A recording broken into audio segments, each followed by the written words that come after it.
Oh hey there, how's it going? Please everyone be nice to Chinboy, say nice things about him in the comments, it's his first time on video. As you may have gathered from the YouTube title, we're completing the game only with the Staff of Corruption. I want to take a moment to thank the commenter who gave me the idea for this video, you know who you are. Now in terms of the challenge, there's actually nothing to do down here, so let's just skip ahead to the most important sections. I decided to go Atronach as my star sign. I thought maybe the spell absorption might come in handy. And I don't really know why, but I decided to go Sorcerer as my class. And now we're out the sewers, we're going to have to get to work. Because you need to be level 5 in order to even start the quest to obtain the staff. Using all the items you can get in the sewers, we're going to get ourselves some gold. However, that's not even a fraction of the gold we need to start our quest, so we're going to take everything from the crates located around the market district. And using the alchemical ingredients you can find in said crates, we're going to mass produce potions in order to make ourselves some more gold. However, this still isn't nearly enough, so we're going to have to get creative. So we're going to head to Wayne Priory in order to do two things. One, drop off the Amulet Kings, and two, take all the items Joffrey gives you. We're now sitting at a quite comfortable 878 gold. So we're going to head to Bravil and start leveling our illusion skill. And this is where the Atronach sign comes to bite me in the ass. Yep, that's not going to do it. So we're going to have to do something else. I decided to take advantage of the fact alchemy is one of our major skills. So we're going to scroll glitch a bunch of alchemy ingredients and spam our way to level 5. The scroll glitch can be done on any platform, not just PC. All you do is grab two sets of scrolls, one higher in number and one lower. Double tap the scrolls of the large account and drop the scrolls of the small account. Just keep repeating this until you have your desired amount and then drop any item and it will duplicate. Yeah, I'm thinking that's enough. And now we're level 5, we can finally start the process of getting the Staff of Corruption. Now in Oblivion, all Daedric princes require offerings to do their quest. And Narmina is no different. She requires a black soul gem, which is quite annoying to get unless you know where to go. So we're heading to just outside Dark Fissure Cave. Outside the cave you'll come across this shrine-like object, and all you have to do is put an empty grand soul gem in here, and wait for an ominous beam of light to descend from the sky. Now this beam can happen at 12 AM I think, and it's once a week in game. Once it happens, cast Soul Trap on the shrine, and the grand soul gem will magically transform into a black soul gem. Now we've got the soul gem, all we need to do is go to Vermina's shrine. Ooh, spooky scary. Long story short, some wizard stole Vermina's orb and we have to reclaim it for her.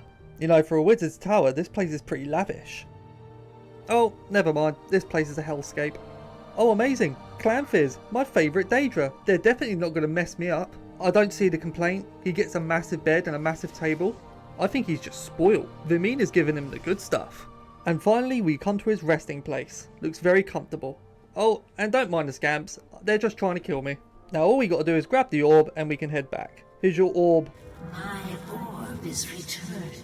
Oh yeah, it's corrupting time. So let's try out the staff. Oh, that is not good. Oh dear. So for some unknown reason, corrupted clones do not use their bows. So we're going to have to only target enemies that use melee attacks. But when it does work, the clone is hyper aggressive and will only target the one that's been corrupted. And in my experience, more often than not, it will win against its real counterpart. Afterwards turning into a ball of fire and disappearing. For archers, we'll have to get close to them and make them attack us with melee attacks. This will make their clone also use their melee weapon. I have no idea if it's a bug, but that's just the way it is. Oh, I forgot to tell you this, but this only works against humanoid enemies. This won't work against monsters or animals. We're just going to have to ignore them. Now the issue is that we're going to have to power this staff. Now I could use the scroll glitch to duplicate loads of soul gems, but that's too easy. It's one thing using the glitch for levels, but it's another using it to power our staff. So instead we're going to collect a shit ton of Vala stones. What are Vala stones, I hear you cry? Well, they're items you can find in Ayleid ruins that refill the charge on all of your enchanted equipment.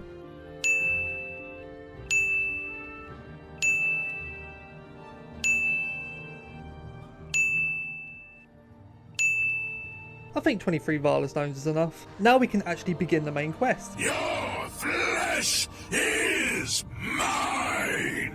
Uh-huh, cool story bro, get corrupted. Shut up! So yeah, as you can see, Dremora technically count as humanoid enemies, so you can corrupt them. Don't mind if I do. You know, we wouldn't need so many charges if I was a better shot with this staff. I'm honestly absolutely trash at aiming. Huh, guess the scamp survived. Oh well. Now we've just got to help the Kvatch guards wipe out the remaining Daedra. We wipe the bastards out! And now we've got Martin, we can return to Wayne Priory. Hell? I love how unalarmed he sounds. He just, help? I'll go check on the Amulet of Kings. Uh-oh, big surprise. The Amulet of Kings isn't here. Who would have thought? No, it's not. The amulet's gone. Then why did you pull it up there? The sheer incompetence of the blades knows no bounds. Here is Martin Septim, true son of Uriel Septim. Hail, Dragonborn! I don't think I'm ever going to be able to get over how scuffed the audio is for the female blades. Now we get to do the most boring quest in Oblivion, helping Boris track down the Mythic Dawn in the sewers. Surprise! Dare attack me? Time to cleanse here. Easy peasy. And now we have to track down all the Mythic Dawn books. Now Tarmina here is going to help us do that, but she's useless and I'm just going to do it myself. Good day. He's always so grouchy. Who pissed in his cereal? But to murder the Emperor! Mara preserve us! Mara preserve us. Oh yay, we get to follow Boris through the sewers. I'm so excited. I'm so happy that when an enemy pops up, he sprints towards it, because without that, it would just be walking non-stop. I also discovered this little trick where you could just sprint into his back to make him speed up. Super duper interesting. Get corrupted. I have to admit, this was a little bit harder than I was expecting. For whatever reason, Boris seems to target the clone more than Raven himself, which is really annoying. Finally, he's dead. Jesus. Oh no, Boris is dead. What are we going to do?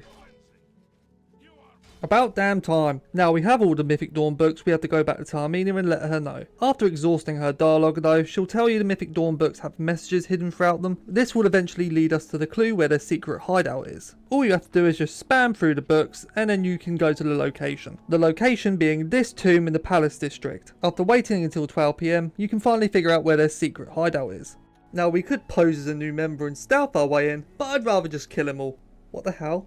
Where's the guy who guards this section? Okay then.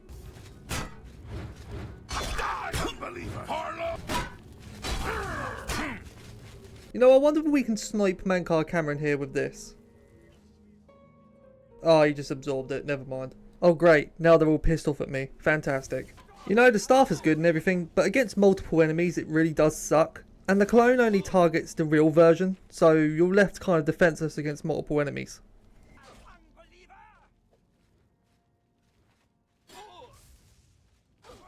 I can't believe that just happened. And I also forgot to save. Fantastic. What the hell is going on? Why is there so many in here? Well, they shouldn't even be here. They should be in the end. They should be where the shrine is. Okay, bro. Fantastic. Okay, new plan. Target Raven Camoran and then go after the Mysterium Xerxes. How bad could it be? Well, apparently all the Mythic Dawn members are Kung Fu masters. So we're just going to grab the Mysterium Xerxes and run for it. If I had a penny for every time they cast Lightning Bolt on me. They are all after me, bro. Oh my god. I'm lucky they're better at killing each other than they are me. I've got like every member of the Mythic Dawn coming after me right now. Just look how many there is. Finally, we can escape. Back at Cloud Ruler Temple, we can give the Mysterium Xerxes to Martin, and then we can go help Joffrey. What the hell? When did we become a vampire? When did I... What? Oh my god, bro. Turns out when we were getting the Vala Stones, I think we came across some vampires. Anyway, Joffrey wants us to go kill some spies in Bruma. The spies are easy enough to find. All you have to do is go to Geralt's house in Bruma, and then you can, well, kill them. Then we can go report back to Joffrey that the spies are dead. Now all we have to do is get a Daedric artifact from Martin, and we can't obviously give him the Skull of Corruption because, well, that would end the run. But instead we're going to go get the Star of Azura because that just sounds right. For years, and I mean years, I did not know there were wisps around Azura's shrine. I was struggling so hard to find glow dust, it was unreal, throughout all these years. Basically, Azura wants us to put her vampire followers out of their misery. On the bright side, we don't have to worry about catching polymorphic haemophilia because we're already a vampire. I actually don't mind fighting vampires. Vampires are always a good way to get high tier loot. You know, I always thought it was really funny because you're actually better off in some ways being a vampire. If it wasn't for the fact you take sun damage, it might even be optimal to be a vampire just based on all of their attribute and skill increases. Actually, not too bad of an idea. I wonder if I can beat the game as a high tier vampire. Putting that on the back burner for a moment, let's just kill these vampires and head back to mine. God damn it. Finally, he took so long to kill. I wonder what he's thinking about. Probably, why do I choose to worship a Daedric prince? I don't want to hear any Azura fans in the audience either. You know full well she's just as evil as the rest of them. Mortal, their spirits are free. Now we have Azura's star, we can head back to Martin. Ah, Azura's star. As beautiful as all the tales tell. Did you know Martin was once the owner of the Sanguine Rose? Anyway, an Oblivion gate has opened up outside Bruma, and Joffrey wants us to go help the captain of the Bruma guard, Bird, close it. Now we could wait for him and mess about, but we're on a schedule, so we better get a move on. We're going to leave the other creatures to Bird. He and his crew can take care of the other creatures. We're just going to head straight to the tower and close it. You see, we could fight them all, but why do that when we could just run away from them?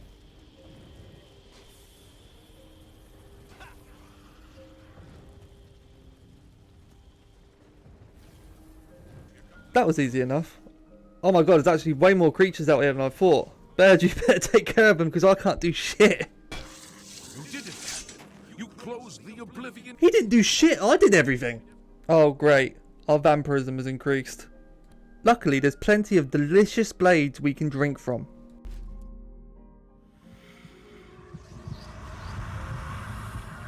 Now we can get back to helping Martin. Now this next bit had me stumped because I had no idea how I was going to enter Sancre Tor and fight all the creatures in there, purely because the Staff of Corruption won't affect them. So I had to get a little bit creative. I didn't know it at the time, but I didn't need to do anything I was about to do. But I was thinking to myself, why don't I get something that reflects damage to kill the undead blades? The only issue is, at my level, things that reflect damage are few and far between. So I set out on the path to get the escutcheon of coral. To begin, all we have to do is reunite two brothers and reclaim Weatherly for them. Now in my experience, horses have a lot of health, so I thought to myself, what if I get my horse to kill the ogres in Weatherly? And my plan failed beyond belief.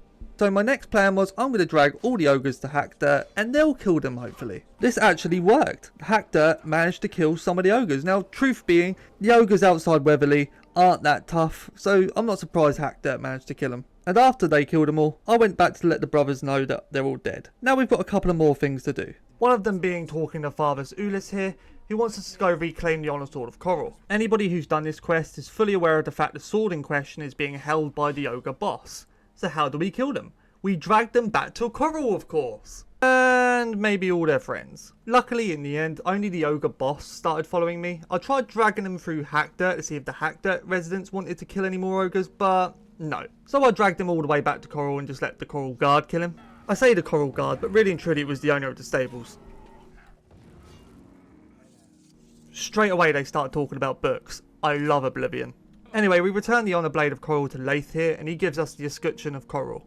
At our level, the stats for it aren't fantastic, but they're better than nothing. Now we can finally return to Sancre Tor and hopefully defeat the skeletons. My original plan here was just to stand still and let the undead blade attack me, but sooner or later, something happened that I didn't expect and proved more effective. You see, at first I thought, oh my god, there's a ghost, that's going to make things more complicated. However, if you make the skeleton stand in between you and the ghost will attack the skeleton, thus leading to the skeleton to be killed. I didn't expect this at all. That being said, it's not great, and it takes quite a while for the ghost to kill the skeleton. Sooner or later though, some more ghosts showed up, and that made killing the skeleton a lot quicker. I think it was a mixture of my reflect damage and the ghost damaging the skeleton overall, which led to its death.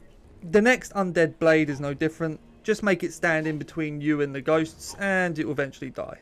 Just rinse and repeat with the rest of the blades and we're good to go. Luckily Sancre Tor has a lot of ghosts. I also had to leave Sancre Tor a few times to get the staff repaired because every time I was blocking with it, it was damaging the staff. We also had to kill this skeleton here in order to get a key, but the ghosts managed to take him out for us. Luckily this skeleton didn't have as much health as the undead blades. Also, something I learned when I was doing this run is that ghosts eventually stop doing ranged cold attacks and try to get close to you, do like an on-touch cold attack. Do what you want with that information. In the hallways leading to this undead blade, there's like 18 ghosts spread throughout this part of the dungeon, and that made dealing with this blade really easy. Now I'm pretty sure there's only one more to kill, so let's go kill him. In hindsight, I probably didn't need to do all that stuff in Coral. I could have just let the ghosts deal with the undead blades, but what are you gonna do? So I wasn't keeping an eye on my staff and it broke. That's not a big issue. I don't know why I was blocking with my fists. That doesn't work against swords. But the undead blade eventually goes down and we can progress. All we have to do now is wait for the blades to purify the curse inside Perceptum's tomb and we can go grab his armor. With the armour secured, all we need to do is go back to Martin. Just going to have a quick little midnight snack. I'm not joking you, I'm going insane. I actually thought that butterfly was a castador from Fallout New Vegas. Now we've dropped the armour off to Martin, all we need to do is grab a Great Welcome Stone. And we can't affect anything in this place, so we're just going to run past everything. Ooh, free ammo. Yoink. Now once you grab the Great Welcome Stone, a Lich is going to spawn, and there's all this undead following us, so we're just going to run away and pretend it's not happening. When we return to Cloud Ruler Temple, Martin and the Blades are preparing to take on a Great Oblivion Gate, but it just so happens that gate has one of the things we'll need to enter Mankar Camoran's paradise, and that is a Great Sigil Stone. What the hell is going on? Where's Martin? He's meant to be part of this parade. What the hell? No one's here. Okay then, all these citizens must be disappointed. Anyway, all we have to do is protect Martin until the Great Oblivion Gate opens, which is easier said than done because he loves charging into the heat of battle. Once again, we run into a problem where the clone is attacked rather than the original, and those guards, they don't do anything except attack my clones. They're assholes. But finally, the Great Oblivion Gate opens and we can finally enter there. Now my plan for this is just to run through it and pretend like nothing in there exists other than that Great Sigil Stone. This is probably one of the coolest scenes in Oblivion. Oh god, this is starting to give me memories of when I completed the game with the Staff of Everscamps. Click this pop-up if you want to watch that video. Now all we have to do is make this jump to the other side. There is a legit way to open the gates, but that takes too long and I can't bother to do it. I've taken all my armour off to give me some extra jump height. I think that works in Oblivion, I'm not too sure. But we do eventually jump across and land. This time not dying like in the last video. To progress further on in the tower, we need to kill the Sigil Keeper, but his clone is more than capable of taking him out. At last, we reach the top of the tower and we can grab the Great Sigil Stone. Let's almost not get crushed like last time. Ooh, Sigil Stone. Wait just a moment. I think that's a permanent clone. I don't know how I've done this. I don't know what bug or glitch causes this, but I've got a permanent clone, and I don't know how. Can I clone him? Oh! Damn it, sun damage. Right, after doing everything again, let's see if I can clone this clone. Oh my god, you can. You can clone a clone. That's amazing. And the new clone killed the original clone. That's fantastic. I couldn't make this up if I tried. Little pre-paradise feed. And then we can watch Martin open a gate to paradise.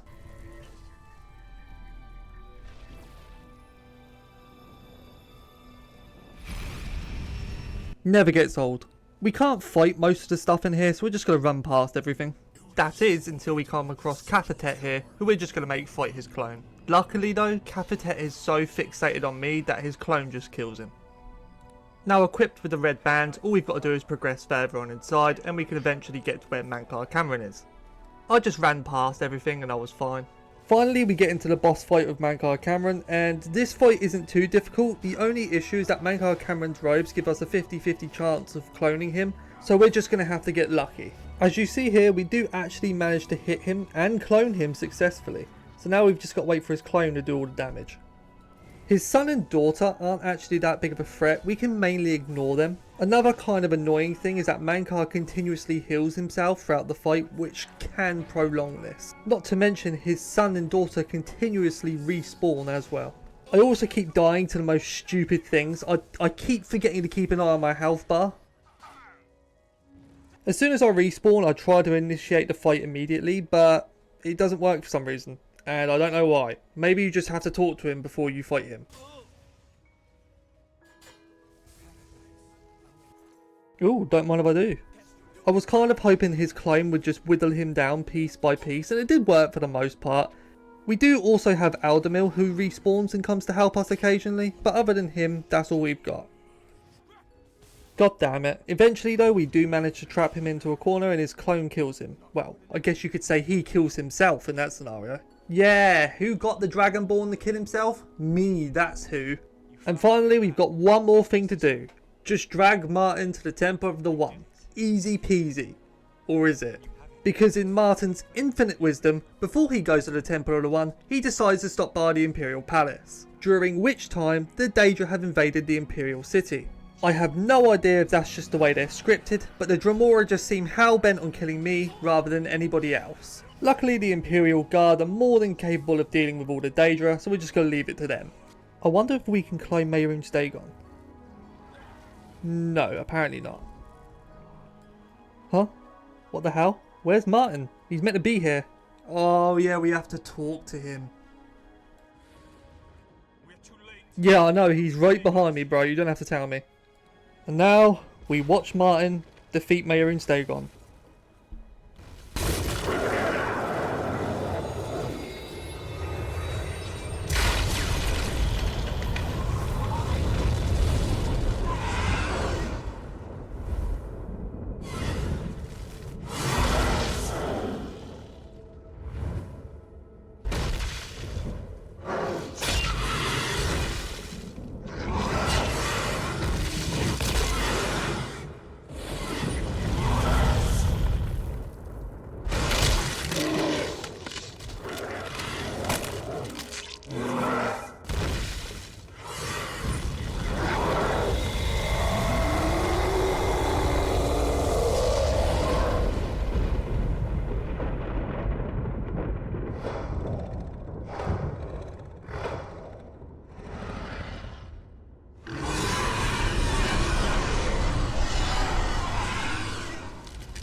And thus, this challenge comes to an end. Thank you so much for watching. I really had fun making this challenge, since it's just so different from what I've done before. If you want to stick around, please do hit that like and subscribe button, because that really helps me out in terms of the algorithm. If you have any challenge suggestions, feel free to comment them below. And as always, I'm Geth. Thank you for watching.